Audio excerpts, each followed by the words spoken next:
tunggu untuk kita bisa saling diskusi di siang hari ini, dan kita juga sudah kedatangan tamu spesial. Ada Ibu Reni. Selamat siang Ibu. Ada juga Ibu Desi dan juga teman-teman dari S2 dan S3 PPIA, dan bahkan mungkin ada teman-teman dari luar PPIA yang bergabung di siang hari ini. Selamat datang di PPIA FEB UI. Berharap supaya hari ini kita bisa saling berdiskusi, dan tentunya akan ada banyak insight-insight yang kita bisa sama-sama dapatkan, dan informasi yang tentunya bisa membangun setiap kita dalam bidang keilmuan yang kita sedang geluti saat ini. Nah, sebelum nanti kita akan berkenalan langsung dengan pembicara kita di siang hari ini, saya ingin memohon kepada Ibu Desi untuk boleh mungkin memberikan kata sambutan lebih dahulu di siang hari ini. Dipersilakan. Ya, baik. Suara saya terdengar jelas ya. Oke, Jelas. terima kasih. Selamat siang. Assalamualaikum warahmatullahi wabarakatuh. Salam kenal bagi yang belum kenal. Kita berharap banyak juga dari luar UI ya. Ini ada juga beberapa teman dari S2, S3, PPIA. Selamat datang Bu Reni atau Mbak Reni ya. Panggil aja Mbak Reni ya. Ilmuwan muda ya yang tentu kita juga banggakan. Mudah-mudahan kita juga bisa mendapatkan insight ya tentang studi maupun tentang penelitian. Kebetulan Mbak Reni ini juga bergeraknya di bidang akuntansi keberlanjutan gitu ya Mbak Reni, mau nanti juga bisa dijelaskan ya. Kemudian juga kita berharap ini bukan hanya untuk teman-teman yang ingin melakukan penelitian di bidang akuntansi keberlanjutan ya, tapi juga bisa mendapatkan manfaat juga untuk bidang-bidang akuntansi yang lain. Nah, sebelum kita masuk ke materi nanti ya, ini acaranya nyantai aja ya, kita nggak usah apa formal-formal, kita santai aja. Kami dari PPIA memang membiasakan supaya kita banyak tamu ya, supaya kita bisa juga mendapatkan pengetahuan dan sharing dari luar.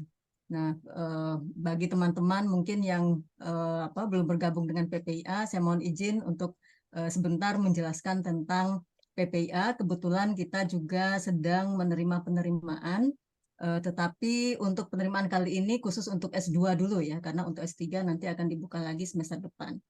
Sebentar ya, Mas Dika, saya mohon izin untuk share screen. Oke, nah teman-teman yang belum bergabung dengan media sosial PPIA ya, silahkan cari PPIA di Facebook maupun di Instagram. Oh, mana tadi? Di Facebook, Instagram, kemudian LinkedIn ya, ada juga YouTube PPIA FEB UI. Nah, di sini kita juga sudah mengumumkan atau menginformasikan beberapa hal, termasuk adanya penerimaan atau pendaftaran program S2 ya. Jadi nanti juga Mas Heri, Sekretaris PPIA juga akan memberikan mungkin brosur dan juga flyer-flyer begitu ya. Mungkin bagi teman-teman yang berminat silahkan. Jadi untuk pendaftaran S2 di semester genap semester depan ya, dan seleksinya adalah semester ini. Bidang penelitian unggulannya adalah akuntansi keberlanjutan, tapi ini tidak menutup kemungkinan bagi teman-teman yang ingin menekuni bidang akuntansi yang lain juga tentunya terbuka kesempatan ya, termasuk biasanya yang menjadi favorit itu adalah topik-topik perpajakan maupun akuntansi sektor publik ya.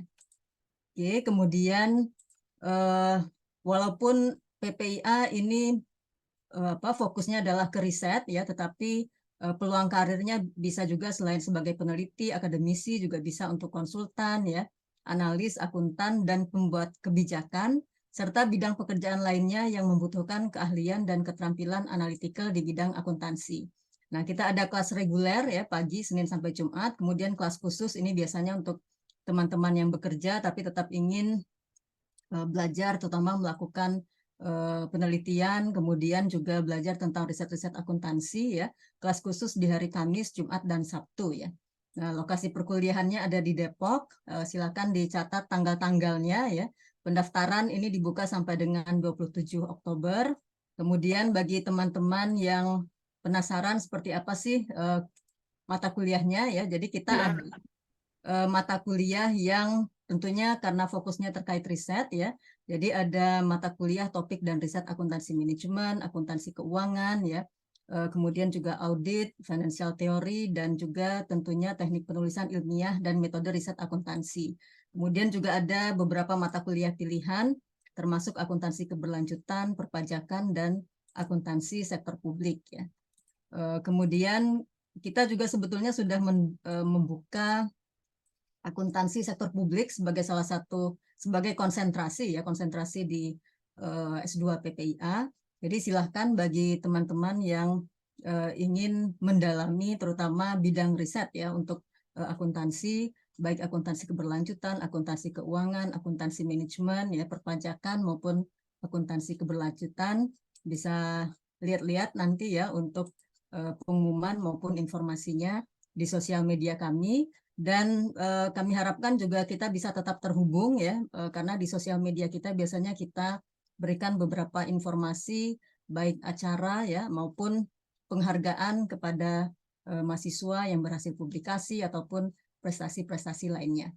Baik, dengan demikian saya ucapkan selamat mengikuti bincang akademik PPIA ya. Mudah-mudahan nanti kita bisa mendapatkan insight-insight dari Mbak Reni ya, baik dari tentang materinya maupun tips-tips ya. Mungkin Mbak Reni kuliahnya ini di S2, S3 Birmingham ya, University of Birmingham. Mungkin nanti teman-teman akan berpendapat tentu saja bisa cepat karena nggak ada publikasi. Nah, mungkin begitu ya Mbak Reni ya. Coba nanti tolong coba diceritakan apa betul kalau tidak ada publikasi memang bisa cepat ya.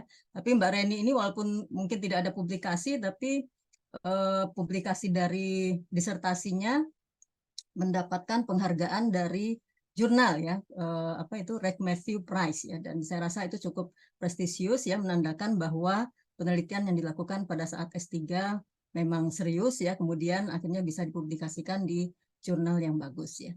Oke, baik, saya akhiri. Selamat mengikuti bincang akademik ini ya. Selamat siang. Assalamualaikum warahmatullahi wabarakatuh. Terima kasih Mas Dika. Waalaikumsalam. Terima kasih Bu Desi Adaryani selaku Kaprodi dari PPIA FEB UI atas sambutannya. Nah, saya juga mau menyambut siap teman-teman yang mungkin masih baru datang. Selamat datang di bincang akademik PPIA FEB UI. Senang bisa berjumpa dengan teman-teman semuanya. Hari ini kita akan sama-sama berdiskusi dengan Ibu Reni. Tapi sebelum nanti saya kenalin lebih dalam tentang siapa ini Ibu Reni, saya juga mau kenalan nih sama teman-teman semua. Izinkan saya berkenalan. Perkenalkan, nama saya Dika Permana. Saya mahasiswa dari PPIA FEB UI semester kedua. Dan harapannya semester depan sudah mulai bisa nulis nih, Bu Reni. Makanya kita butuh inspirasi, kita butuh motivasi supaya kita tetap on track dan nantinya bisa lulus tepat waktu juga. Baik, izinkan saya memperkenalkan atau membacakan biografi dari Ibu Reni. Nah, Ibu Reni ini adalah seorang research associate di SEI York yang bekerja pada proyek UK Partnering for Accelerated Climate Transition atau UKPACT, dan Ibu Reni juga menyelesaikan gelar PhD di bidang akuntansi dan Magister Sains di bidang akuntansi dan keuangan internasional dari Universitas Birmingham di Inggris, dan memperoleh juga gelar BA di bidang pendidikan akuntansi dari Universitas Negeri Semarang di Indonesia. Nah, yang tadi Ibu Desi juga sempat sounding bahwa penelitian daripada Ibu Reni ini memang berfokus kepada mekanisme akuntabilitas untuk mobilisasi aliran pendanaan iklim dan praktek bisnis yang bertanggung jawab dan juga berkaitan juga dengan sustainability dan lain sebagainya. Kemudian juga sebelum bergabung di SIA, Ibu Reni juga menjabat sebagai asisten peneliti dan pengajar di Birmingham Business School dan juga berkontribusi pada laporan prinsip-prinsip PBB untuk pendidikan manajemen yang bertanggung jawab dan modul bisnis yang bertanggung jawab juga. Kemudian Ibu Reni juga pernah diundang ke program musim panas di School of Environment Tsinghua University di Tiongkok dan dianugerahi Rob Gray Emerging Scholar Award dari CSIR dan Indonesia Prudential Scholarship LPDP Kementerian Keuangan. Selain itu juga Bu Reni juga bertindak sebagai reviewer ad hoc untuk beberapa jurnal ternama, ini keren banget, termasuk penelitian kualitatif akuntansi dan manajemen dan jurnal akuntabilitas sosial dan lingkungan. Kemudian Ibu Reni juga aktif dalam keterlibatan publik termasuk menyelenggarakan simulasi negosiasi perubahan iklim di UK Economic and Social Research Council, festival dan berpartisipasi dalam layanan masyarakat dan dengan lembaga lokal dan nasional di Indonesia untuk memberdayakan generasi muda dan perempuan dari kelompok kurang mampu. Kemudian juga jurnal yang dipublikasi yang tadi sempat Bu Desi juga sampaikan dan juga teman-teman mungkin baca di flyer, ada jurnal bertemakan Mobilizing Islamic Funds for Climate Action from Transparency to Traceability yang diterbitkan oleh Social and Environmental Accountability Journal tahun 2022. Ini juga jurnal yang menarik yang nanti juga mungkin kita akan dengarkan nih, entah sekilas atau mungkin detail dari Bu Reni untuk mendiskusikan terkait dengan hal ini. Nah, tanpa perlu berlama-lama, mungkin saya akan memberikan kesempatan untuk Ibu Reni boleh memulai diskusi kita di siang hari ini dengan mungkin menyampaikan pemaparan terlebih dahulu. Terima kasih, silakan Ibu Reni. Terima kasih Mas Dika, terima kasih Bu Desi atas introduction-nya. Sebuah kehormatan bagi saya untuk bersama dengan teman-teman di sini untuk diskusi ya. Pada dasarnya saya juga ingin diskusi, kita saling sharing aja apa yang bisa kita dapat bersama-sama, semoga bisa bermanfaat untuk semua juga. Sebelumnya saya buka dulu. Assalamualaikum warahmatullahi wabarakatuh. Selamat siang semuanya. Oke, saya akan presentasi, tapi lebih nanti juga mohon untuk interaksinya ya, karena apa ya?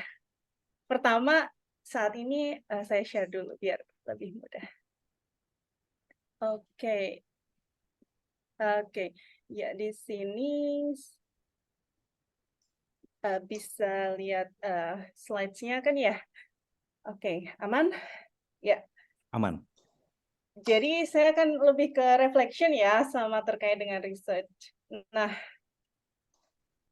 research background sedikit. Kebetulan riset area saya dan lebih dibilang riset interest juga terkait dengan accountability sama climate finance. Saya dari perspektif accounting ya, karena PhD saya di accounting. Lalu untuk saat ini sedang di project Indonesia UK Pact. Fokus saya di inclusive transport planning, gender and social inclusion, dan sebelumnya di area responsible management education. Untuk area riset lain di responsible management education. So untuk area reviewers-nya tadi sudah ad hoc reviewer sudah disebutkan Mas Dika ya. Jadi mungkin kalau ada teman-teman yang punya similar research interest bisa saling ini ya, please keep in touch kayak gitu. Oke, jadi ini lumayan dari accounting ternyata kita bisa di area yang lumayan diverse dan ternyata bidang sustainability ini banyak banget yang bisa kita pelajari dari berbagai angle. Nah, mau disclaimer dulu ya. Jadi ini slide ini reflection dari experience so far. Jadi mungkin ke depan saya mempunyai pandangan baru itu memungkinkan juga. Jadi pandangan sampai saat ini dan background saya lebih ke kualitatif researcher. Jadi mungkin teman-teman yang kuantitatif mungkin oh ini sangat berbeda. Nah itu bisa juga saling diskusi. Tapi ini perspektifnya. Jadi saya position dulu supaya kita manage expectation juga. Nah kita akan diskusi. Kalau kemarin saya dapat dihubungin Bu Desi, kita akan diskusi tentang paper sama tentang studi kayak gitu, research S2 S3. Nah, saya breakdown jadi beberapa area, jadi lebih ke refleksi ya, karena mungkin tadi ditanya kalau di Inggris tidak ada syarat publikasi kalau mau lulus gitu. Nah, kebetulan saya skema beasiswanya unik. Saya tadi disebutkan beasiswa presiden, lalu beasiswa lanjutan. Jadi mungkin agak berbeda dengan teman-teman yang lain. Nah, kebetulan syarat dari beasiswa saya adalah publikasi. Jadi selain di kampus di Birmingham tidak mensyaratkan publikasi, tapi di beasiswa disyaratkan publikasi. Nah, itu yang menjadi dua hal yang agak berbeda kan, karena di kampus lebih syaratnya 80.000 kata. 80.000 kata monograf tesis kayak gitu. Jadi sementara publikasi harus memenuhi standar tertentu dan tentunya profesor saya tidak mengizinkan untuk publikasi di area yang maksudnya tidak align juga. Jadi managing berbagai expectation itu ternyata mengajarkan berbagai hal kayak gitu. Tapi ya nanti mungkin bisa diskusi lebih lanjut terkait hal itu kalau teman-teman ingin tahu lebih lanjut. Nah, jadi mungkin kalau saya bisa mengulang lagi, saya mungkin akan I wish I knew kayak gitu ya. Ada prerequisites, jadi requirement awal tuh seperti apa. Lalu karena saya mungkin untuk managing expectation ya, saya tidak tahu boleh spill nggak teman-teman di sini bidangnya apa di chat. Jadi mungkin nanti ketika kita diskusi tahu background-nya S2, S3 kayak gitu, research-nya di bidang apa atau research interest-nya di bidang apa juga. Jadi ketika saya diskusi to what extent saya menjelaskan itu bisa apa ya? Bisa nyambung gitu. Nah, common approach dalam qualitative research karena saya mengambil case study, mungkin saya akan cerita lalu ketika starting the project dan reflection-nya dan kenapa ketika saya mengambil project ini accountability and climate finance itu mencakup berbagai area apa saja, mungkin akan saya ceritakan. Lalu ketika data collection analysis dalam qualitative research dan mungkin akan nyambung dengan paper dan theorizing sama challenges dan juga reflection di akhir. Ya mungkin nanti reflection di akhir semoga bisa membuat teman-teman kalau mau lebih cepat sepertinya gimana gitu. Karena saya waktu sebelumnya belum tahu. Jadi ya harapannya saya saat itu saya nyari tahu lebih lanjut dulu. Nah, jadi terkait dengan paper, kebetulan karena ini salah satu syarat beasiswa, jadi kebetulan saya salah satu member dari Social Environmental Accounting Researcher, base-nya di St. Andrew. Jadi kalau teman-teman tertarik, search aja CSAR. Jadi kami ada kayak annual conference kayak gitu. Nah, salah satu paper ini saya presentkan ketika Emerging Scholar Colloquium. Itu dianugerahi Rob Gray, salah satu inspirasi saya. Mungkin kalau teman-teman di area ini tahu Rob Gray, salah satu researcher yang pionir di bidang ini. Nah, research ini tentunya karena ketika mengambil area, saya tertarik dengan instrumen keuangan dan climate change. Nah, background supervisor saya kualitatif, beliau adalah praktisi dan juga akademisi, jadi dan beliau juga research director, jadi beliau memberikan banyak sekali inovasi bagaimana kita meng-approach sebuah research. Kalau teman-teman melihat dari judulnya, tadi saya sekilas juga membaca area cluster research yang ada di UI. Ini ada governance, ada kalau agak salah mohon maaf ya Bu Desi, ada area governance, ada area account syariah atau Islamic finance, syariah, ekonomi syariah atau accountancy syariah, atau dan juga ada area sustainability, ada area risk, dan juga ini dari area-area itu seperti digabung jadi satu kayak gitu. Nah, ada area public sector. Nah, jadi seperti menggabungkan berbagai area jadi satu, dan mungkin membuat saya waktu itu, wah, kenapa saya ngambil research ini ya, kayak gitu. Tapi ternyata menarik sekali karena kita bisa mempelajari berbagai hal, teman-teman. Misalnya governance bisa dilihat dari misalnya ke transparansi, traceability gitu. Lalu dari climate action itu gimana tentang sustainability-nya, lalu gimana syariah aspek dari Islamic funds-nya. Nah, itu yang awalnya saya udah mau lepas nih tentang Islamic prinsipalnya kayak gitu. Tapi supervisor saya, Reni, ini area yang menarik banget kayak gitu. Nah, jadi membuat saya oke. Nah, jadi kayak expectation itu dari berbagai hal dan ternyata beneran lumayan menarik. Nah, oke, maaf. Ini ada apa ya? Suaranya tadi menggema. Nah, dan di slide sampingnya gitu, itu ada salah satu researcher namanya Matthew Brander kayak gitu. Beliau salah satu researcher yang dari Edinburgh. Nah, tidak nyangka bisa jadi satu frame dengan beliau, maksudnya di special issue. Nah, itu salah satu blessing juga. Saya bersyukur banget karena saya sangat ngefans research-nya beliau.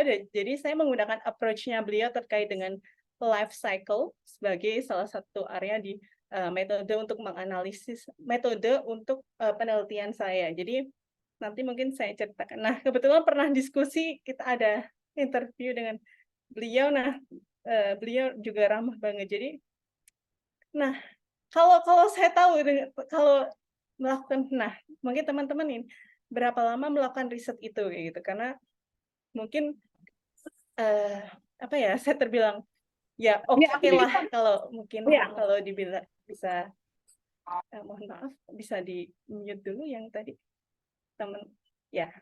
Kalau saya yang penting tepat waktu, karena tepat waktu itu saya mungkin ke teman-teman ada yang tepat waktunya cepat, ada tepat waktunya. Kalau saya tepat waktu dan meet different managing the expectation juga dari berbagai aspek. Nah, kalau saya bisa refleksi lagi, mungkin awalan ketika saya memulai gitu, itu research terkait dengan jadi research terkait dengan climate finance sama accountability. Saya mungkin untuk shorten ya, saya aspek ke climate finance sama accountability, saya mungkin ingin mengetahui lebih lanjut terlebih dahulu area itu sebenarnya seperti apa gitu. Karena saat saya mulai itu sedang di-develop, dan terkait salah satu instrumennya adalah Green Suku, itu sedang diterbitkan gitu 2018 gitu. Jadi saya mulai akhir 2018, nah Green Suku ini diterbitkan awal gitu. Jadi kayak area, termasuk area yang mungkin belum banyak di unfold gitu. Jadi hal tersebut saya ya itu agak antara kita ingin melakukan sesuatu riset yang baru, akan tapi salah satu hal belum banyak knowledge yang terdevelop di area itu. Jadi kayak menggabungkan berbagai knowledge itu ternyata membutuhkan waktu yang cukup signifikan gitu. Nah, familiarize dengan research varieties. Jadi memang ketika S3 ini banyak sekali jenis research.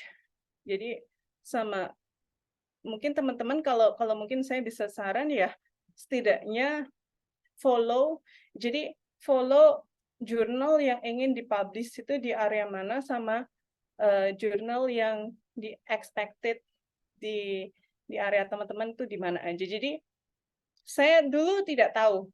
Jadi saya dapat informasi dari supervisor tuh, nah ini udah baca berbagai area aja, karena knowledge di area ini itu ya masih berkembang kayak gitu. Kamu bisa belajar dari berbagai hal. Tapi ternyata kebanyakan, saya kadang overwhelmed gitu. Jadi ternyata perlu narrow down ke area ketika kita waktunya cukup singkat gitu, kita narrow down aja area yang mungkin teman-teman yang tertarik. Misalnya kalau saya di accounting kualitatif biasanya EOS, Triple AG, ada mungkin karena public sector juga financial accountability management, ada area juga tentang sustainability, ada beberapa jurnal tentang sustainability termasuk SEAJ, itu karena kita di research interest. Mungkin teman-teman enroll relevant courses yang mana tidak hanya untuk sekarang, tapi juga nanti ketika kerja. Karena sekarang saya di kerjaan lumayan diverse banget kebutuhan untuk, kebetulan saya fokus di metodologinya, ternyata banyak banget, dan I wish I knew that I need to learn the area before kayak gitu. Jadi mungkin teman-teman selektif dan juga strategik ketika memilih courses, sama yang perlu ini mungkin mentor kita pasti punya supervisor ya. Saya kebetulan bimbingan 1 bulan sekali sama supervisor 1 jam gitu kita, tapi memang benar-benar produktif, sama bersyukur ada tingkat yang lumayan ini bisa saling kolaborasi dan saling menyemangati juga. Nah, teman-teman mungkin saya juga akan ceritakan gimana sih ketika mau mendevelop paper itu. Saya lebih ke gimana saya construct paper, tidak hanya dari the paper itself, tapi gimana environment juga ya. Jadi karena itu kita harus setiap tahun ada evaluasi namanya JRS. JRS itu kepanjangan dari apa saya agak lupa. Walau udah agak ini, sekarang udah banyak mikirkan kerjaan di area lain, jadi agak ini.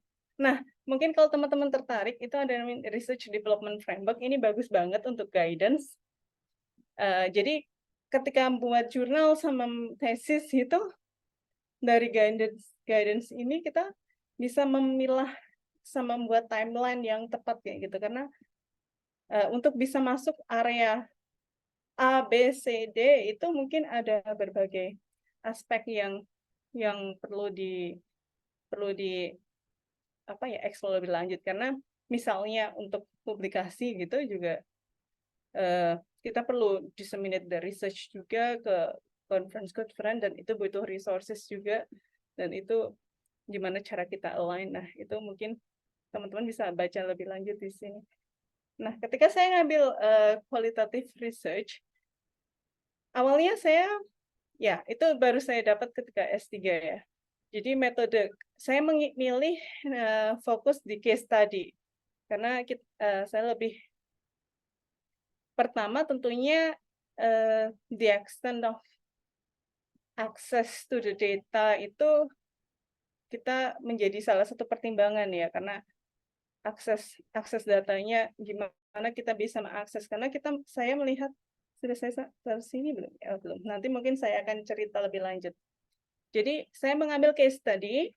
Nah, mungkin teman-teman kalau bisa mengakses data yang lebih dalam atau mengakses institusi, bisa ngambil etnografi supaya bisa dapat direct experience. Jadi kebetulan konteksnya saya waktu pandemi. Jadi proses mengambil data itu waktu pandemi. Jadi banyak sekali akses yang mungkin belum bisa teroptimalkan kayak gitu. Nah, sementara setiap waktu itu sangatlah berharga ya teman-teman. Jadi setiap hari passing by kayak gitu, kayak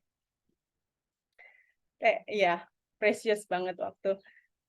Nah, mungkin kebetulan saya case study adaptive approach. Jadi pertama tentu saya punya framework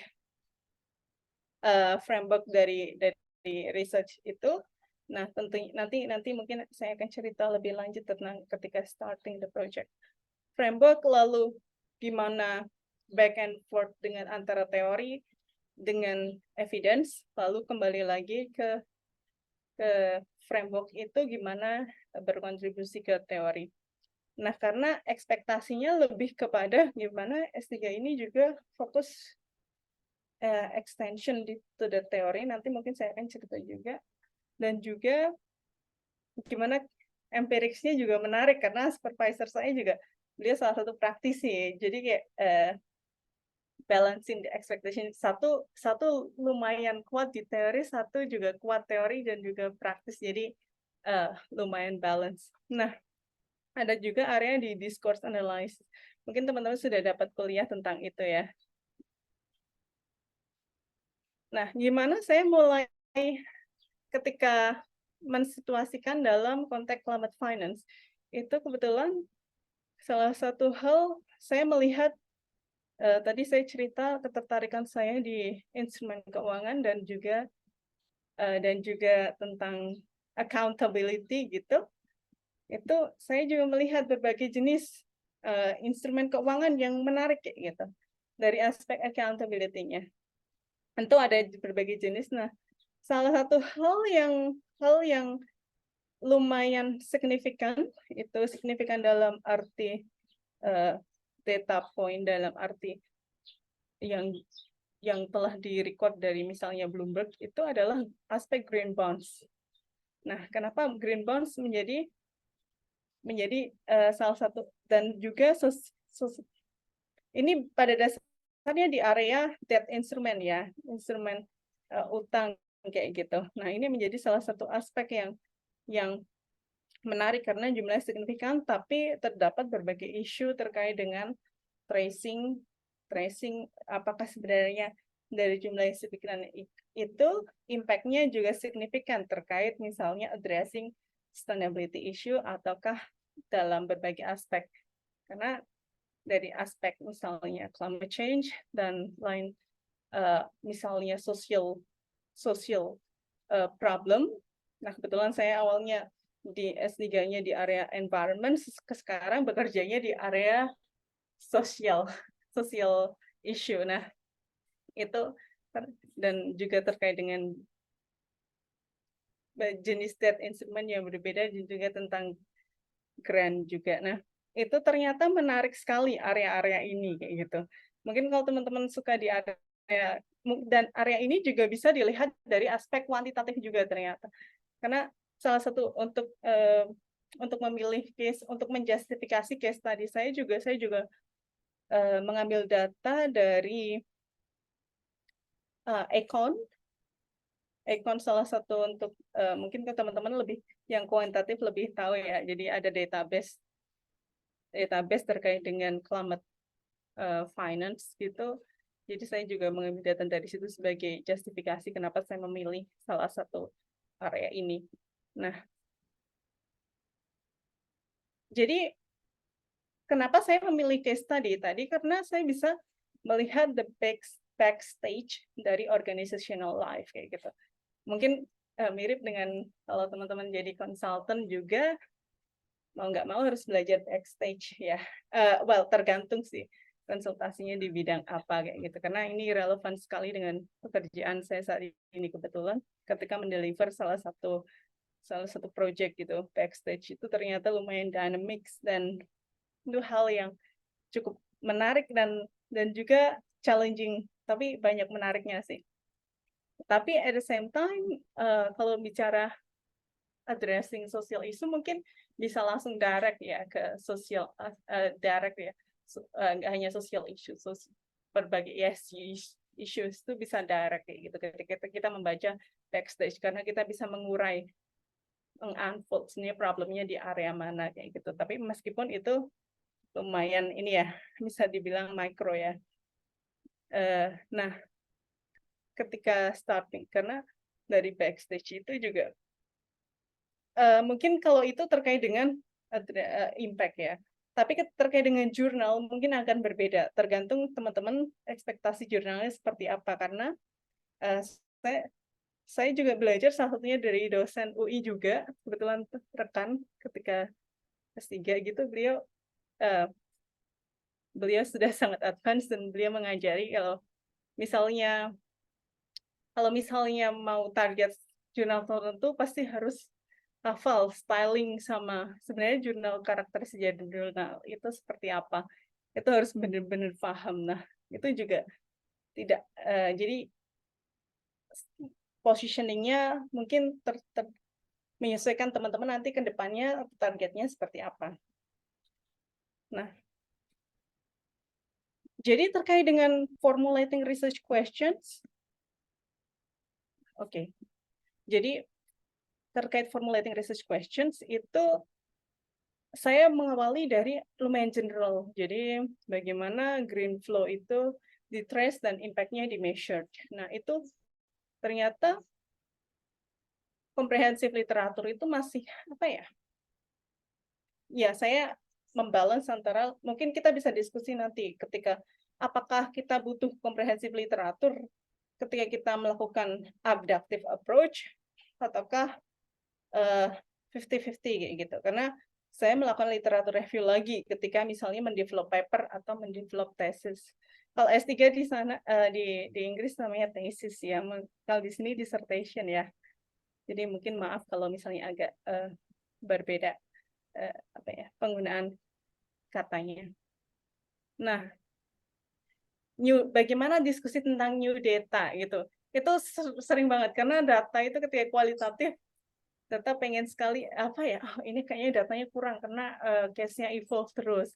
Nah, itu diskusi-diskusi yang ini. Lalu bagaimana ethical guidelines kayak gitu. Ketika S3 ethical guidelines-nya mungkin skopnya berbeda ketika misalnya saya kerja saat ini karena sekarang di area marginalized group itu lumayan di health area itu lumayan tricky kayak gitu. Nah, gimana kita kalau misalnya resistant risk-nya itu perlu di ini juga. Oke, regular ini standar ya. Nah, gimana jadi backstage ini saya melihat cycle dari objek karena saya dari accounting saya sangat tertarik di apa namanya accounting objects, objek yang kita account gitu. Itu area mana? Nah, ketika kita melihat accountability di mana it has been located kayak gitu. Dari situ kita unfold lagi gitu. Nah, ini area yang mungkin nanti kalau teman-teman pengen diskusi juga. Oke, karena waktu saya tinggal beberapa menit ternyata itu Mas Dika sudah. Nah, oke, jadi ketika data collections itu banyak sekali consideration. Kalau saya kurang tahu ya, kalau teman-teman di sini gimana kayak gitu. Nah, untuk mendevelop, mungkin teman-teman, oh itu hanya satu paper kayak gitu. Ya, ya mohon doanya ya, semoga paper-paper lain juga ini bisa segera saya bisa jadikan paper yang bisa disubmit di jurnal tertentu gitu. Jadi banyak hal yang perlu dikonsiderasikan ketika melakukan data collection. Salah satunya adalah misalnya ketika berbicara dengan, karena saya menggunakan interview ya, interview, observation, dan juga data document analysis. Misalnya antara interview kayak gitu. Interview karena saya life cycle, jadi dari pihak-pihak di capital market, pihak-pihak di central government, local government, lalu di external assurance hingga sampai di project delivery, itu mungkin level of understanding-nya berbeda-beda ya. Jadi gimana kita adopt the language dari research ke language dari misalnya pihak yang elites sampai pihak, misalnya teman-teman ada yang pernah dengan street officer gitu, ada yang menyebutnya seperti itu. Jadi itu hal yang lumayan menarik dan tapi juga challenging. Nah, ini data analysis. Mungkin teman-teman kalau misalnya ngambil kualitatif, waktu itu dialokasikan banyak hal di data analysis karena ini lumayan back and forth gimana kita ngambil, terlebih kalau kita unit of analysis-nya, karena saya unit of analysis-nya instrumen level kayak gitu. Jadi dan instrumen ternyata instrumen accounting technologies itu lumayan berbeda dengan unit analysis yang penelitian sebelumnya gitu. Jadi banyak hal yang menjadi ketika kita menjustifikasikan dan ketika kita argue gitu, jadi salah satu hal yang mungkin challenging karena ketika saya ikut conference itu, kadang ya antara banyak hal sih. Mungkin nanti diskusi lebih lanjut nanti. Jadi ini mungkin hal yang menarik ketika teman-teman, karena ketika melihat qualitative research itu mungkin kompleksitasnya lumayan, tapi kalau bagi saya berguna banget di berbagai aspek sih of life juga, tidak hanya aspek research tapi di luar research juga. Nah, begitu juga ketika teman-teman creativity bagi saya menarik nih, kreativitas kayak gitu, karena kita untuk bisa memahami teori dan memahami data itu membutuhkan, kalau saya melihat, kreativitas tersendiri karena kita butuh imagination tertentu gitu. Nah, misalnya ini ketika di depan kita, saya melihat intersection antara financial account sama greenhouse gas account. Tapi ketika kita unfold di slide kedua, itu ternyata banyak sekali relation antara berbagai governing entities dan juga governing technologies. Nah, bentar lagi azan di dekat rumah saya, jadi mungkin nanti sebentar lagi kita pause ya. Nah, jadi gimana menteorisasikan dari berbagai aspek? Ini kan empirics ya, empirics. Bagaimana empirics itu menjadi teori yang mana saya contribution-nya lebih ke aspek gimana kita mengenhance accountability mechanism untuk mempermudah ketika kita melakukan tracing atau shifting the level from transparency to traceability kayak gitu. Jadi, nah itu jadi domain teori yang mana?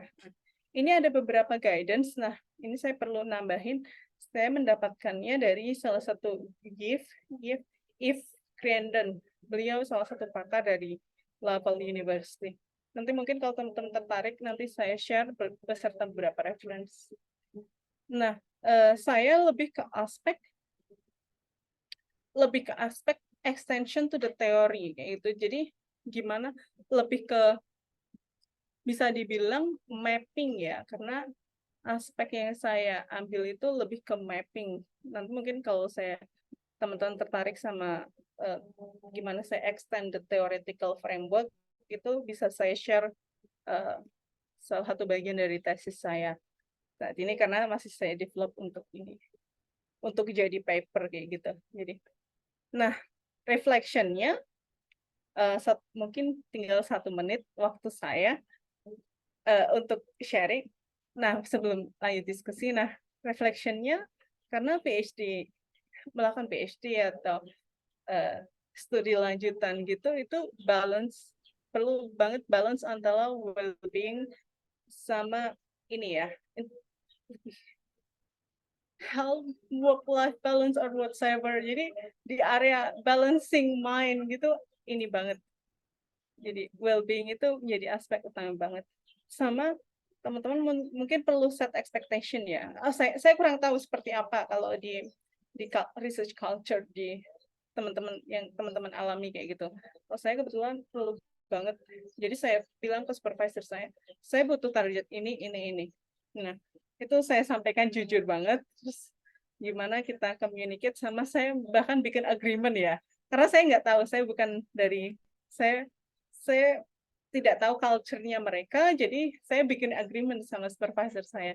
To what extent saya harus di aspek, mungkin kawan-kawan ya kalau teman-teman tertarik saya share.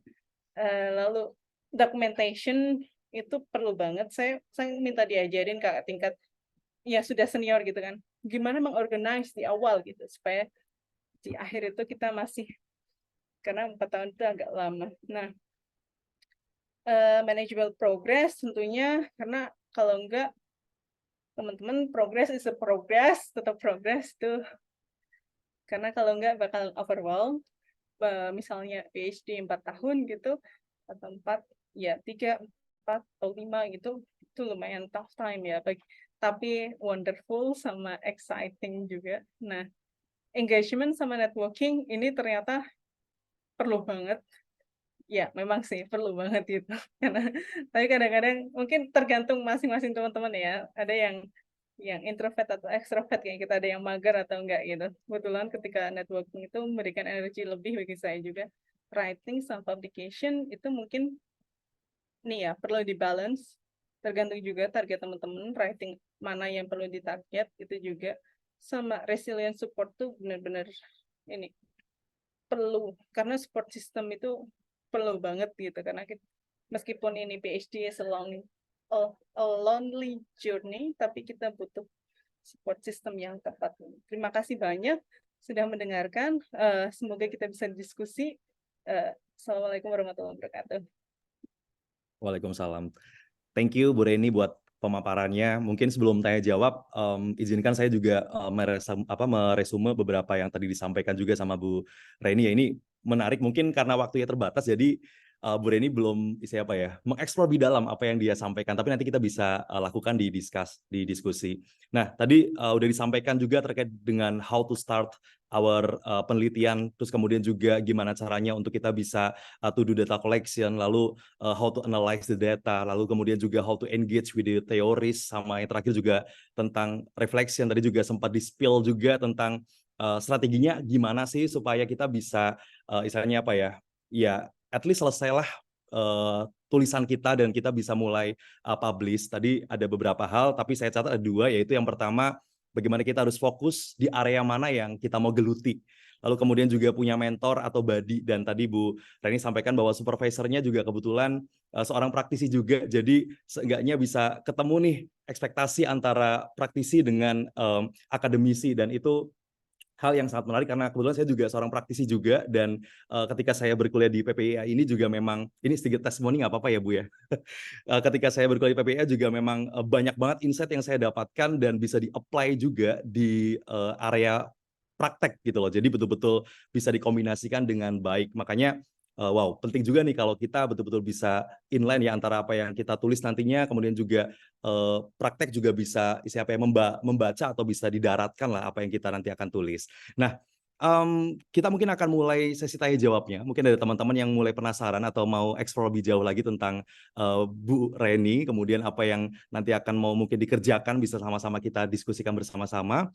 Nah, mungkin silakan teman-teman yang mau bertanya boleh mungkin raise hand dulu. Nanti saya akan tunjuk yang kira-kira raise hand pertama. Mungkin kita buka dengan 3 penanya terlebih dahulu. Dipersilakan.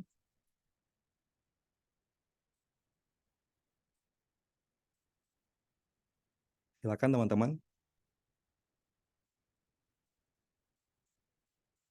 Silakan, ada yang mau ditanyakan atau bisa juga lewat chat ya. Ya. Oke, mungkin kalau belum ya saya buka dulu aja ya, Mbak Reni. Yang sering di yang sering kita pusing. Oh ya, ini sudah ada Bu Reni juga. Ya, silakan Oh iya, Bu silakan Reni Bu dulu Reni. aja. Ya, baik. Ya. Terima kasih Bu. Terima kasih Mbak Reni atas apa namanya tadi pemaparannya ya, insightful sekali. Kebetulan saya sedang menjalani apa namanya pembelajaran di program S3 di PIA Mbak Reni. Dan tadi yang menarik salah satu yang juga yang saya ingin tanyakan adalah paper topik yang Mbak Reni ini kan sesuatu yang baru ya Mbak gitu, dan apa namanya sehingga tadi di tengah-tengah tuh kayak ada kegamangan gitu ya, aduh ini mau lanjut atau enggak gitu ya, tapi dengan topik ini gitu, tapi kemudian dari promotor menyatakan ini topikmu bagus loh gitu, maksudnya ini novelty-nya oke dan akhirnya bisa jalan terus. Nah ini kebetulan saya juga topiknya agak mungkin tidak sebaru Mbak Reni gitu, tapi memang kebetulan topiknya cukup menantang juga kayak tadi apa namanya terkait kalau saya di sektor publik Mbak, dan ini memang challenging juga gitu ketika menemukan bagaimana nanti metodologinya. Nah ini yang saya pengen tanyakan adalah ketika Mbak Reni menemukan suatu topik yang baru, sampai seberapa jauh sih apa namanya yang bisa membuat Mbak Reni untuk tetap oke yakin dengan tadi saya akan lanjut dengan topik ini dan saya yakin uh, apa namanya penelitian saya ini akan berhasil gitu. Karena tadi kan topiknya ini baru ya, jadi novelty-nya gede tapi tantangannya banyak nih, terutama mungkin dari sisi metodologi. Baik, ini terima kasih, demikian Mbak Reni pertanyaan dari saya. Terima kasih. Terima kasih banyak Mbak Reni. Sama-sama Reni ya. Iya, pertanyaan menarik banget gitu. Jadi mungkin kegambangan itu ya tergantung dari sisi apa ya. Jadi nah kebetulan yang menjadi pegangan saya gitu karena saya tertarik dengan aspek dari climate change, climate finance gitu kan. Itu yang menjadi salah satu holding point yang kenapa saya tetap ini dan juga dukungan dari support system. Nah, terkait dengan metodologi, nah ya itu hal yang menjadi challenge juga ya. Kalau boleh tahu, Mbak Reni atau Bu Reni areanya kualitatif atau kuantitatif atau mix? Kebetulan di saya mix Mbak, karena juga mungkin di PIA untuk kualitatif murni mungkin nanti mungkin bisa kalau saya tidak salah mungkin nanti Bu Desi akan bisa menyampaikan lebih lanjut. Untuk kualitatif murni masih agak sedikit apa namanya penuh tantangan ya untuk kualitatif murni, sehingga memang saya juga menggunakannya mix Mbak, jadi kuantitatif tetapi kemudian diperkuat dengan kualitatif seperti itu. Siap. Terima kasih banyak Mbak Reni. Jadi, nah itu aspek dari metodologi tentunya itu hal yang ini ya krusial ya, karena misalnya mix method, saya kurang tahu mix method, tapi kebetulan teman saya mix method kayak gitu, tentunya ada stage yang mana kualitatif, yang ada juga stage yang mana kuantitatif gitu kan. Nah, kalau misalnya untuk memberikan apa ya, tackle the challenge gitu, tentunya kita kalau menurut saya perlu identifikasi resiko sih ketika ngambil. Jadi identifikasi resiko itu perlu banget, bukan menakut-nakuti kita, tapi juga lebih kepada mengantisipate ketika kita misalnya kalau kualitatif salah satu resiko yang itu adalah akses data sampai level dari informasi keuangan internal di internalnya gitu, nggak semuanya mau disclose kepada researcher kan, karena masih banyak yang agak persepsinya berbeda. Jadi identifikasi risiko di manage benar-benar dari situ. Saya kurang tahu apakah ada ethical procedure. Jadi ketika di UI sendiri ada ethical procedure yang perlu dilakukan kayak gitu. Karena kalau tempat saya ethical procedure itu di awal banget kita harus identifikasi semua risiko dan mereka akan sangat scrutinize dari masing-masing gitu. Nah, itu karena kebetulan saya kualitatif murni, meskipun ada data kuantitatif juga, tapi saya masih bilang kualitatif murni karena semua stage itu di area untuk di kualitatif area. Jadi, nah itu identifikasi dan meskipun mix juga saya kira data itu juga kalau di kuantitatif juga perlu banget ya Mbak. Jadi mungkin risiko terkait dengan data itu juga perlu di ini karena tidak data itu terus berlanjut ya. Kalau misalnya kita melihat sesuatu, terlebih tadi ada pertanyaan misalnya ketika ada new data, bagaimana dengan data yang kita miliki sekarang gitu? Itu hal yang mungkin bisa diantisipasi kapan kita berhenti untuk nyari data gitu. Itu mungkin akan berlanjut ketika bekerja juga kalau tidak salah karena sekarang juga misalnya saya bekerja juga teman yang kuantitatif misal emission inventory modeling gitu, data itu kapan saya berhenti ambil datanya gitu. Nah itu area yang data sama gimana tentunya yang tricky lagi adalah mungkin kalau mendukung hipotesis atau enggak saya kurang tahu karena research itu bagi saya adalah meskipun ada yang bilang research itu objektif tapi ada subjektivitas tertentu karena kita bisa reasoning kan gimana kita nyari reasoningnya itu mungkin Mbak Reni juga bisa ngasih pendapat juga feel free. Oke, baik. Terima kasih Mbak Reni atas ini insight-nya. Jadi juga menarik terkait mixed method juga kita walaupun di PIA sendiri juga sudah boleh mixed method, tapi ada beberapa apa juga selalu di challenge kenapa pakai mixed method? Emang apa sih namanya urgensinya pakai mixed method apa gitu? Nah itu juga kadang-kadang jadi kita jadi agak kita udah kuat belum ya apa namanya dasar alasannya. Nah itu juga challenging juga sih untuk ketika apa namanya ketika mungkin ujian gitu ya di sidang gitu terus kemudian ditanyakan kenapa ini harus pakai mix gitu apa namanya nah itu jadi secara ontologisnya gimana. Nah ini challenging juga sih buat saya. Iya, paham banget sih Pak karena mungkin akan berbeda secara ontologis sama epistemologisnya juga dan ethical value-nya juga. Iya. Iya, menarik banget tuh. Teman-teman mungkin bisa diskusi lebih lanjut tentang hal itu. Makasih Mbak Reni Terima kasih sharingnya Mbak juga. Reni. Oke, teman-teman ada pertanyaan lain? Oke, nanti mungkin ya saya akan share PPT-nya kalau sudah saya tambah ini ya referensinya juga ya. Oke, silakan mungkin Bu Desi akan mencoba menambahkan terkait dengan tadi yang Bu Reni juga sampaikan tentang mixed method atau kualitatif dan kuantitatif. Iya, ya mungkin sambil menunggu yang bertanya ya. Ya untuk mixed method ya atau mungkin juga bukan cuma mixed method ya, tapi any method yang dipilih tentu kita harus memberikan argumen ya. Mungkin tadi Bu Reni masih struggling mencari argumennya ya, kenapa tidak hanya kuantitatif saja, kenapa perlu mixed method ya. Mungkin teman-teman harus banyak membaca lagi ya alasannya kenapa kita harus perkuat misalnya sudah ada data kuantitatif tapi mau kualitatif karena biasanya pembimbing ya inginnya mahasiswa tidak menemui hambatan ya. Kadangkala kalau mixed method ini takutnya nanti agak lama ya karena kuantitatif aja bisa lama gimana mau dua gitu maksudnya ya. Jadi mungkin perlu difikirkan lagi apakah memang perlu ya kalau misalnya tidak ada hambatan waktu seperti studi S3 misalnya sudah menjadi peneliti, tapi kalau menjadi peneliti mungkin ada deadline waktu juga apa dari hibah atau dari mana begitu ya. Nah, ini perlu difikirkan apakah mungkin kalaupun tetap mau mixed method apakah yang paling memungkinkan ya mungkin yang tidak paralel ya. Kalau paralel kuantitatif dan kualitatif sama besarnya mungkin itu akan lebih banyak effortnya, tapi misalnya kuantitatifnya yang dominan kemudian kualitatifnya yang memperkuat, misalnya seperti itu ya. Bisa juga kita rancang seperti itu ya. Jadi harus ada argumennya atau justifikasinya ya. Kemudian juga tadi betul kata Bu Reni ya, jadi di S2 ini kita sudah ada beberapa mahasiswa yang mengambil kualitatif murni, Mbak Reni.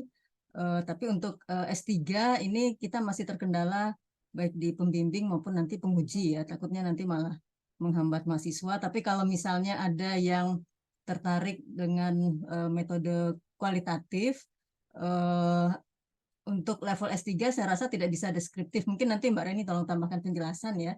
Karena kebanyakan kalau kita tidak menguasai metodenya, kita akan terjebak pada penjelasan yang deskriptif, padahal di level S3 ini metode kualitatifnya harus cukup teoritis. Nah, ini yang menjadi tantangan ya. Padahal di kelas kita baca paper-paper dari Accounting, Organizations and Society misalnya ya, atau dari Accounting, Auditing, and Accountability Journal udah pusing-pusing misalnya ya. Nah, harapannya bisa kurang lebih seperti itu misalnya ya, atau di agak level lebih sedikit positivism kualitatif misalnya seperti di Qualitative Research in Accounting and Management ya. Yang penting jangan deskriptif gitu ya. Mungkin Mbak Reni bisa tambahkan kira-kira ekspektasinya apa ya kalau misalnya kita mengambil metode kualitatif untuk S3. Silakan Mbak Reni. Terima kasih banyak Bu Desi. Ya, itu isu saya yang sangat menarik ya, karena saya ketika S1 di Indonesia, S2, S3, S2 saya kuantitatif, kebetulan karena waktu ya Bu, S2 di Inggris kan 1 tahun dan waktu untuk membuat dissertation itu cuma berapa 6 minggu apa ya? Jadi cukup singkat gitu, mana sih yang paling cepat dalam waktu singkat. Nah, ketika S3 itu supervisor saya pure kualitatif, jadi ya, saya mengikuti yang beliau karena saya sudah memilih beliau jadi supervisor kayak gitu. Nah, area yang menarik di sini adalah kualitatif di sini kita lebih mengunfold ya. Kalau saya melihatnya, mungkin teman-teman punya pendapat lain ya. Lebih ke mengunfold sesuatu. Jadi ya benar kata Ibu tadi. Ini bukan hanya kita mendeskripsikan sesuatu, tapi gimana kita mereasoning lagi. Reasoning behind it kayak gitu. Itu yang lebih difokuskan. Misalnya saya melihat dari aspek accounting object kayak gitu. Nah, accounting object kalau kita melihat dari sisi climate change, climate finance, public sectors, lalu dari sisi Islamic finance, itu mempunyai berbagai jenis accounting objects yang berbeda kayak gitu. Nah, bagaimana dari misalnya data interviews, data document analysis, data observation itu diolah gitu, di reasoning kita, karena instrumen utama salah satunya adalah diri sendiri gitu. Bagaimana kita sudah mempunyai bekal yang cukup ketika kita mau mereasoning kayak gitu, dan itu tentunya membutuhkan proses yang agak lama ya, karena benar kata Ibu, kita harus perlu lihat timeline juga, karena misalnya tadi kalau kita melihat climate change itu accounting object-nya adalah kalau mitigation otomatis emission reductions kayak gitu.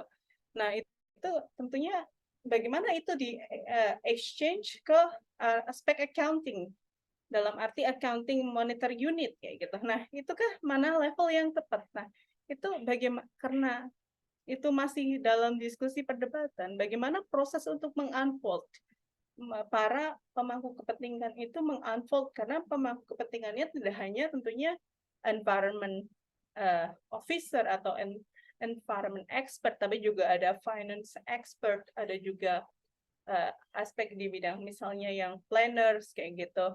Nah, ada juga people in capital market kayak. Nah, itu tentunya banyak sekali accounting object yang ditranslate kayak gitu. Nah, itu salah satu hal yang perlu adalah kejelian kita melihat tidak hanya ya, saya kurang tahu kalau deskriptif yang lebih ini seperti apa. Tidak hanya melihat misalnya di satu chart kayak gitu, tapi bagaimana kita menggabungkan berbagai. Nah, itu sih kalau di level Sandan itu relates-nya dengan knowledge development yang mana gitu. Kebetulan saya ngambil salah satunya dari Peter Miller sama Power. Dia lebih ke arah accounting, organizing, sama economizing. Bagaimana accounting itu mempunyai power untuk organize sesuatu sama economize sesuatu, karena itu melakukan ekonomisasi hal yang sebelumnya belum terekonomisasi gitu. Tapi itu serius, itu hal yang menarik banget teman-teman. Kalau mungkin dari yang sekarang S2 kalau tertarik untuk S3, serius itu hal yang menarik banget. Saya kayak encourage ya Bu, paham ya Bu. Nah, mungkin cukup itu ya. Kalau enggak nanti saya jadi panjang gitu cerita tentang accounting objects sama Peter Mill dan berbagai jenis. Tapi serius, ini menarik banget dan mungkin salah satu hal yang unik adalah bagaimana kita mahasiswa bisa langsung berdiskusi dengan para profesor atau udah peneliti terkemuka kayak gitu di bidang ini, kayak para author di EOS kayak gitu, kayak atau di contemporary accounting research gitu di CAR gitu kayak. Nah, itu jadi kayak seneng banget sih karena mereka lumayan apa ya, encouraging banget untuk new researcher untuk ikut dalam diskusi dan juga untuk mengembangkan keilmuan gitu. Terima kasih Bu Desi kesempatannya untuk diskusi ini. Ya, thank you Bu Reni. Ini masih ada yang bertanya lagi. Pak Astrid Rudianto, silakan. Oke, terima kasih. Ibu ya, maaf. Ya, perkenalkan nama saya Astrid. Saya sebenarnya udah alumni ya PPIA S3. Tapi saya ini saya sudah ada paper yang kualitatif bersama dengan teman saya yang dari Brawijaya. Nah, ini kebetulan tuh a part of her dissertation, tapi kita kemas kembali, kemudian kita coba kaitkan dengan sustainability accounting. Nah, tapi masalahnya itu adalah waktu awal ketika kita buat, jadi kita meneliti bagaimana, bukan meneliti sebenarnya, itu lebih ke, kalau di Brawijaya ini dia lebih ke inner self-nya mahasiswa. Jadi bagaimana supaya mahasiswa accounting itu lebih meningkatkan feminismnya dia sehingga mengurangi masculinity supaya balance. Nah, sebenarnya intinya gitu. Waktu di awal kita nggak mengkaitkan dengan sustainability. Jadi kita coba masukin ke satu jurnal kualitatif yang tadi disebutkan juga oleh Bu Desi ya, yang qualitative research in accounting and management, dan ditolak gitu. Nah, ditolaknya dia juga memberikan suggestion ya, dan kita suggestionnya itu ya kita coba masukkan gitu kan ya sesuai dengan suggestionnya. Kemudian kita coba masukkan lagi ke jurnal lain, tapi kita kaitkan lagi, kita combine dengan sustainability. Nah, tapi kembali ditolak, Bu. Nah, karena saya selama ini kuantitatif dan saya tidak pernah kualitatif, saya tuh jadi bingung gitu. Oke, kalau kualitatif kan kalau saya biasanya kan kita bikin banyak sekali citationsnya ya. Nah, kalau kualitatif ini karena teman saya dari Brawijaya, mereka tuh lebih ke inner self, sehingga saya sih bisa udah nambahin sedikit ya yang bisa saya baca gitu ya untuk kualitatif ini. Tapi saya masih nggak menemukan gimana caranya supaya bisa nembus jurnal Scopus dengan kualitatif ini. Padahal menurut saya topik ini sangat bagus dan sangat menarik gitu. Dan sebenarnya isinya juga bagus, dan jadi kita bentuk banyak model-model begitu ya. Tapi entah bagaimana ditolak kembali gitu oleh salah satu jurnal juga SAMPJ gitu waktu itu, pas mau masukin, udah kita masukin special issue aja deh gitu. Dan ternyata ditolak juga, dan katanya ada salah satu reviewernya bilang juga kurang kurang kontribusi kepada mahasiswa accounting. Karena kita kan ngomonginnya tentang mahasiswa accounting yang seharusnya lebih balance gitu ya. Nah, ini sebenarnya jujur aja saya benar-benar buta, Bu, masalah penelitian kualitatif. Jadi saya mau bertanya gitu ya. Mungkin tadi dari Bu Desi juga sudah bertanya tentang apa sih sebenarnya yang dilihat dari penelitian kualitatif sehingga sesuatu kualitatif tuh jadi dianggapnya bagus atau tidak. Kalau kuantitatif saya udah oke, seenggaknya tahu lah yang mana yang bagus. Tapi kalau kualitatifnya saya benar-benar buta sih, Bu.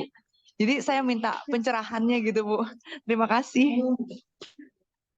Terima kasih banyak Mbak Astrid, sharingnya menarik banget ya, karena penelitian kualitatif ini saya kira ya sedang berkembang kayak gitu, karena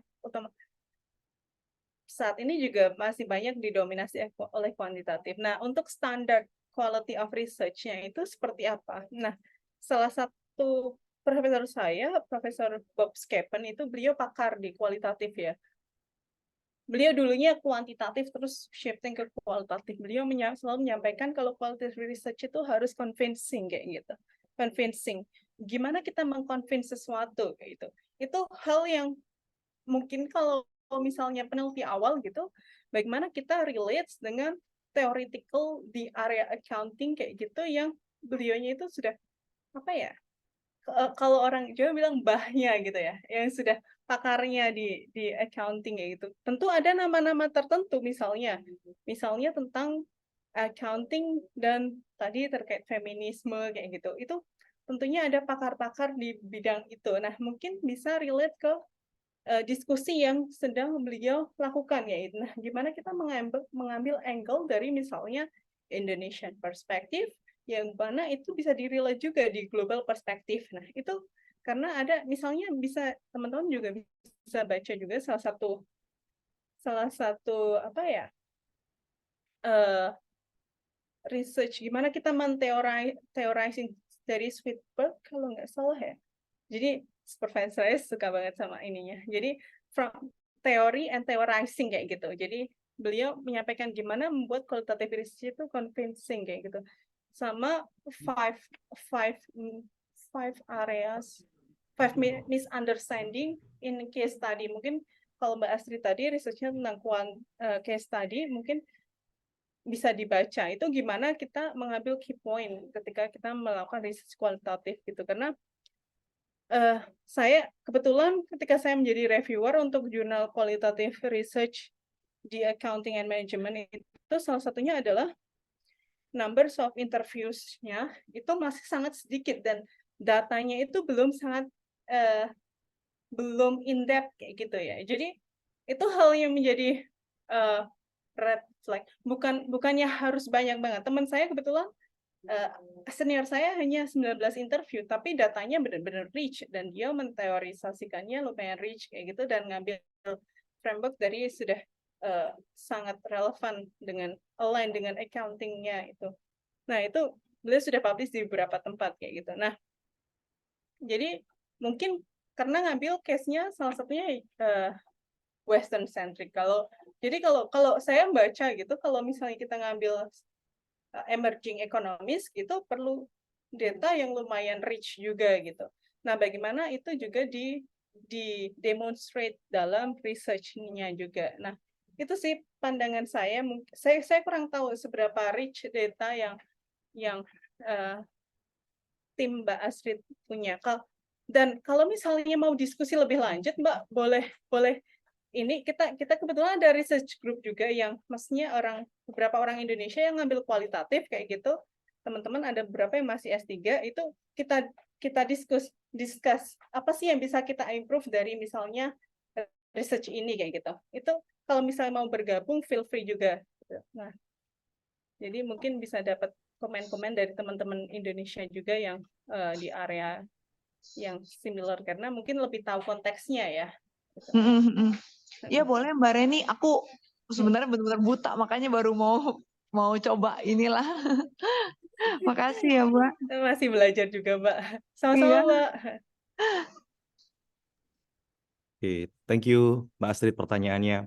Nah, masih ngomongin soal data nih Bu Reni, kebetulan ada yang tanya juga, kalau tadi kan dijelaskan terkait dengan kualitatif data ya, bagaimana ternyata secara data nggak perlu banyak, yang penting rich, itu yang menjadi satu poin penting dari sisi reviewer nih. Karena Bu Reni juga salah satu reviewernya juga pada saat itu di bagian kualitatif. Nah, ini ada pertanyaan dari Mbak atau Mas nih, Risi namanya, dia mau bertanya terkait dengan apakah penelitian kuantitatif standar Scopus sampel datanya harus ribuan dan multilayer karena katanya biar dianggap mewakili, dibilang seperti itu. Mungkin boleh dijawab. Terima kasih banyak pertanyaannya Kak Rishi.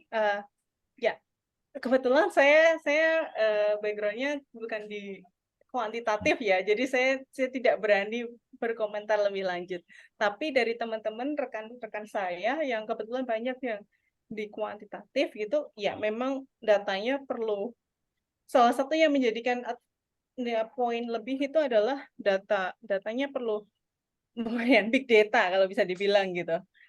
Terlebih saya kurang tahu Mas ngambil Western context atau emerging economies itu juga salah satu hal yang menjadi poin, karena misalnya ada yang menyampaikan kalau misalnya mengambil data perlu ngambil US data. US data itu lebih menjual dibandingkan misalnya other countries, atau Western data lebih menjual dibandingkan emerging economies. Nah, satu sisi mungkin make sense ya, karena mereka menganggap karena subscriber dari jurnal mereka kebanyakan dari Western countries kayak gitu. Nah, itu hal yang mungkin ya jadi pertimbangan mereka kayak gitu. Nah, akan tetapi di sisi lain juga saat ini sedang berkembang data-data dari riset-riset dari emerging economies itu juga sedang sudah dipertimbangkan kayak gitu. Mungkin skopnya, proporsinya saya kira sedang sedang shifting ya. Mungkin dulu lumayan kecil, sekarang sudah bertambah-tambah. Khususnya untuk jurnal-jurnal yang lumayan reputable kayak gitu. Karena kata reputable di masing-masing countries itu berbeda gitu. Nah itu kalau Mas Risti punya pandangan, feel free. Gak apa-apa Mbak. Gak apa-apa Mbak, makasih Mbak masukannya. Cuman saya ada chat lagi Mbak. Itu kalau multi country boleh nggak Mbak? Apakah bisa tembus juga Mbak? Karena kan kalau tadi dibilang Indonesia tidak mewakili, berarti bisa pakai regional kah? Misalnya ASEAN atau nggak Singaporean atau apa? Jadi kayak tiga negara ASEAN dan kita dengan data yang sama itu bisakah bisa tembus Scopus apa enggak? Karena boro-boro Q3 Mbak, Q4 aja saya gagal mulu Mbak. Saya kira memungkinkan ya, tergantung jurnalnya kayak gitu. Tentunya kalau kita mengikuti dari diskusi di jurnal itu, dan kita juga nge-cite banyak aspek di jurnal itu, terus memberikan nilai tambah di jurnal itu, ada banyak hal yang memungkinkan untuk bisa diterima. Nah, hal yang penting juga adalah reasoning. Kenapa mengambil area tersebut kayak gitu? Tidak hanya oh iya, area ini masih underdeveloped atau riset di area sini masih belum di-develop kayak gitu.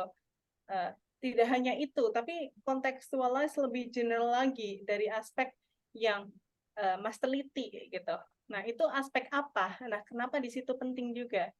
Itu sih. Boleh nambah nggak Mbak? Boleh, feel free. Mbak, lebih enak yang mana Mbak? Isu populer apa isu baru Mbak? Isu Isu populer populer. apa isu baru Mbak untuk penelitian biar bisa tembus fokus. Misalnya kayak gini, kayak kemarin COVID gitu, semua ngebahas tentang COVID dari sisi A, dari sisi B, dari sisi C, dari sisi apalah semua dikopitin semuanya. Terus kalau misalnya nggak populer kayak sekarang, besok ada green accounting, semuanya green semuanya. Padahal yang lama-lama kayak startup akhirnya nggak ditinggalin karena udah nggak populer. Padahal sekarang serinya adalah seri 2 nih dari startup. Kenapa? Karena nggak butuh duitnya doang, tapi butuh foundation yang bagus gitu loh Mbak. Oke, menarik banget ya. Isu mana yang perlu dipilih kayak gitu. Nah, iya menarik banget isu ini. Nah, tergantung juga Mas. Kebetulan kalau saya misalnya ketika saya ditanya kayak gitu, kalau nanti mau jadi profesor di bidang apa gitu kan. Misalnya tanya seperti itu, saya yang jawab saya pengen di area accountability and climate finance kayak gitu. Jadi perlu di area ini yang perlu dikuatkan untuk nge-build apa ya, bahwa kita suatu saat layak kayak gitu kan. Pasti kan harus ada pathway. Nah, itu mungkin hal yang ini ya, kan saya sih tidak tahu antara populer dan tadi yang sedang berkembang. Nah, itu hal yang mungkin dikembangkan. Plus mungkin ikut komunitas. Kebetulan saya ngikut misalnya social environmental accounting research kayak gitu. Yang mana di situ kan kita ada komunitas social environmental accounting yang researchnya ya di area-area itu kayak gitu. Mungkin orang akan mungkin bosan. Enggak, kebetulan beliau-beliau yang senior-senior itu kayak cool banget, dalam arti mereka mau merangkul yang area anak-anak yang masih bau kencur kayak saya, masih belajar gitu. Jadi dari situ kan apa ya, kita kayak ada komunitas yang, oh kenapa sih kita belum berhasil kayak gitu, dan mereka saling berkenan untuk memberikan feedback. Dari situ kan kita bisa tahu, karena beliaunya sudah pakar di bidang itu, dan bahkan jadi editor ataukah jadi reviewer di jurnal-jurnal yang situ. Mungkin itu jelas jadi salah satu aspek yang misalnya kalau Mas Rizky ada target jurnal tertentu kayak gitu. Dan tentunya banyak juga aspek misalnya accounting yang mana fokus di startup kayak gitu juga. Saya kira itu di area tergantung kita melihatnya apakah itu digitalisasi. Nah, itu juga tentunya area yang menarik juga karena sekarang juga sangat berkembang. Terlebih sekarang area itu juga mendapatkan proporsi yang lumayan lebih ya kalau kita melihat dari perspektif budget kayak gitu. Itu Mbak, sih. boleh terakhir nggak Mbak nanya Mbak? Iya, silahkan. Terakhir ya, ini benar terakhir. Mbak, kan tadi Mbak bilang kan komunitas ya Mbak ya. Iya. Mbak, komunitas. Kalau tuker-tukeran data boleh nggak Mbak? Tapi dari sudut pandang yang berbeda. Misalnya gini, we have satu data gitu, series time series dengan beberapa bawah ke bawah. Misalnya ada time seriesnya, ada corporate-nya kita punya gitu datanya. Cuman kita motongnya tuh mengambilnya tuh dengan dari sisi yang berbeda. Karena komunitas si A, si B, si C ngambil dari sisi satu, si C, si D, si F dari sisi dua dengan data yang sama, apakah boleh apa enggak Mbak? Dan itu kena plagiat apa enggak Mbak? Itu aja sih Mbak, makasih Mbak. Soalnya baru belajar nulis Mbak. Makasih Mbak. Saya juga masih belajar, Mas. Jadi kalau menurut saya ya, ini pandangan saya ya, karena kita bayangkan aja deh, researcher itu tidak hanya di satu tempat, tapi di seluruh berbagai tempat di dunia kan. Dan mereka mungkin mempunyai overlap kayak gitu, dan overlap untuk melihat sesuatu. Nah, itu ada kemungkinan juga mereka akan melihat sesuatu yang sama kayak gitu. Nah, bagaimana cara kita memberikan novelty kita? Nah, kan kita tidak bisa mengkontrol orang lain kan. Yang bisa kita kontrol kan hanya diri sendiri. Nah, itu hal-hal yang perlu diperhatikan ya menurut saya. Karena ada rekan saya yang sudah membuat research kayak gitu, untuk S3-nya dia paper based. Ternyata ada researcher yang sama di negara lain juga research dengan hal yang sama kayak gitu. Nah, otomatis dia harus nambah data lagi di aspek lain supaya menjadikan novelty-nya dia gitu. Jadi mungkin itu hal yang perlu dipertimbangkan ya. Saya kurang tahu di area kuantitatif soalnya. Terima kasih Mas, Iya. Mbak. Nah, sama-sama. Thank you Mas Risi pertanyaannya. Semoga menjawab. Oke, baik. Mungkin masih ada lagi satu penanya yang ingin bertanya, mungkin dipersilakan.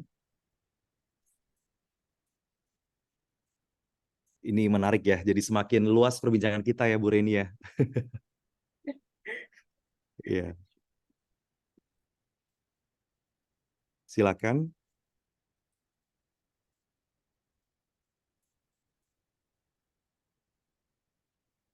Oke, jika tidak ada mungkin Bu Desi ingin menambahkan. Dipersilakan Bu. Oh, ini apa? Bertanya saja.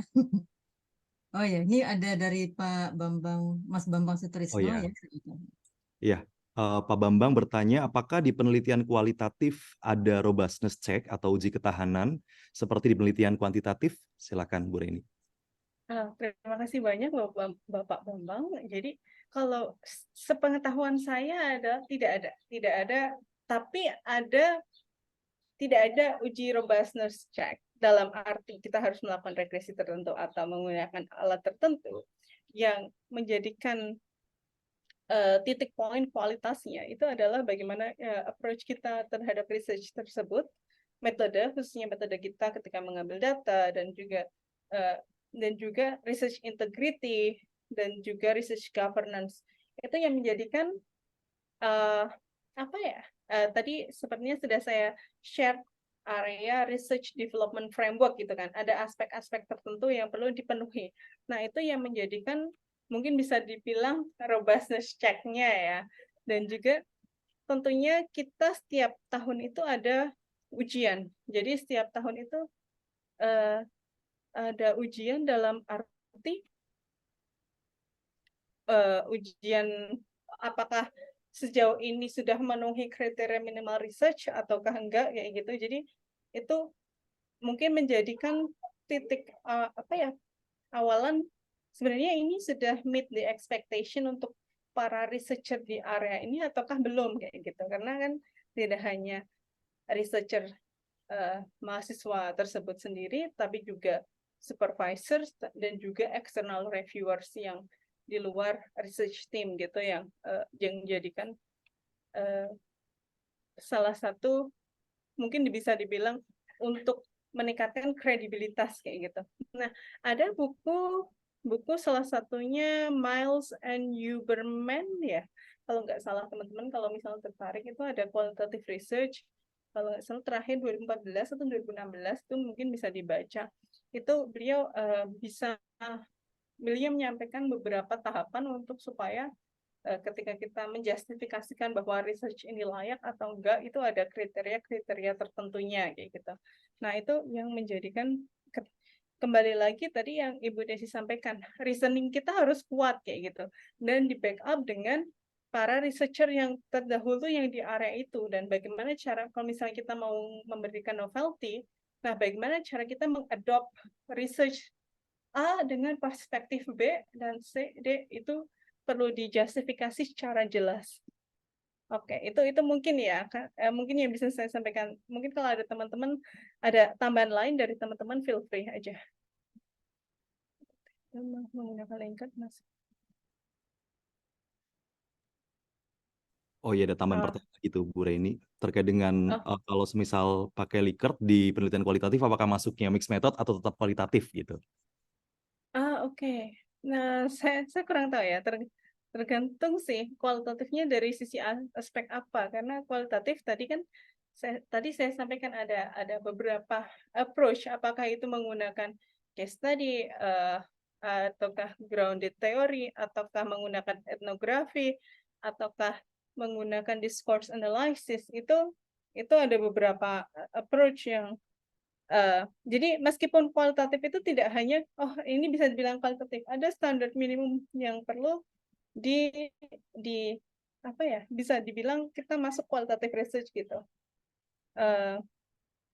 Jadi kalau survei, kebetulan saya saat ini melakukan survei juga kayak gitu, tapi bagaimana kalau saya lihat mungkin bisa dibilang tergantung data yang diambil. Misalnya survei itu datanya adalah data bukan hanya 1, 2, 3, 4 ataukah, tapi ada data teks yang lumayan rich kayak gitu, dan itu sebagai foundation untuk melakukan research tahapan selanjutnya gitu. Jadi tidak hanya terbatas satu aspek gitu. Bagaimana cara kita mendemonstrasikan kredibilitas juga itu perlu. Nah, mungkin kalau saya mungkin lebih ke mix ya. Saya kurang tahu ya, Likert-nya seperti apa, tergantung sih. Itu it depends as basic. Jadi nggak bisa langsung menjawab apakah ini termasuk ini gitu. Oke, thank you Bu Reni. Ya. Teman-teman, Mas kalau misalnya sudah, saya mau izin pamit ya, karena saya ada meeting lagi, kebetulan saya telat 15 menit. Oh gitu, oke. Ya, ini sudah on schedule juga sih Bu Reni, kebetulan kita juga sudah close pertanyaannya. Anyway, thank you buat Bu Reni atas kehadirannya di sore hari ini. Kita semua diberikan insight yang sangat luar biasa terkait penelitian. Mungkin nanti mungkin akan ada beberapa teman-teman yang akan kontak ke emailnya Bu Reni, karena tadi ada diinformasikan emailnya Bu Reni. Nanti semoga teman-teman juga bisa keep in touch dengan Bu Reni di lain kesempatan. Sebelumnya terima kasih Bu Reni buat kehadirannya. Mungkin buat teman-teman juga kalau nanti mungkin ada pertanyaan-pertanyaan, silakan bisa kontak ke Bu Reni atau juga bisa nanti kontak ke Bu Desi juga atau tim yang ada di PPIA FEB UI. Nah, mungkin Bu. Terima kasih Bu Desi, terima kasih Mas Dika, terima kasih semuanya dan mohon maaf atas segala hilaf. Wassalamualaikum warahmatullahi wabarakatuh. Waalaikumsalam warahmatullahi wabarakatuh. Baik, Bu Desi mungkin ada yang mau ditambahkan sebelum kita akhiri? Kalau sudah cukup ya, sudah waktu asar juga ya. Terima kasih Mbak Reni dan Mas Dika ya. Oke, baik. Terima kasih sekali lagi buat teman-teman yang sudah hadir di sore hari ini. Sampai bertemu di kesempatan yang akan datang. Selamat sore. Ya, baik. Terima kasih. Terima kasih teman-teman.